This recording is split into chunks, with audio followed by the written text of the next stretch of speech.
Reading Genesis chapter 1 and 2 sequentially and positing a gap of time between the two chapters might help a little bit with some of the contradictions involving the orders of creation if we just take these to be two separate acts of creation at two separate periods of time, but they still contradict on a number of more fundamental issues.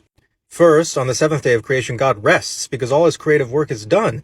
Yet in Genesis 2, verses 5 and following, there's still a bunch more creative work that needs to be done. Secondly, Genesis 2, verse 5 and following presents a desolate world with no vegetation at all, and yet the world should be full of life and vegetation of various kinds left over from Genesis chapter 1. Thirdly, after Adam is created in Genesis chapter 2, we hear that he is lonely, but there's no reason for him to be lonely because in Genesis chapter 1, both animals and other human beings are created. The creation of Adam shouldn't even be necessary in Genesis chapter 2 because the reason that Adam is created is because there's nobody to work the ground, and yet there are people from Genesis chapter 1 who should be available to work the ground. These kinds of contradictions remain even when we read the chapters sequentially.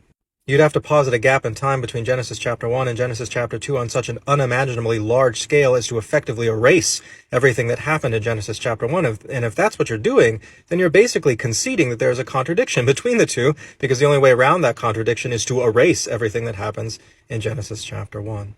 So while you can read these texts in this way for literary purposes, it does nothing to resolve the fundamental contradictions between the two chapters.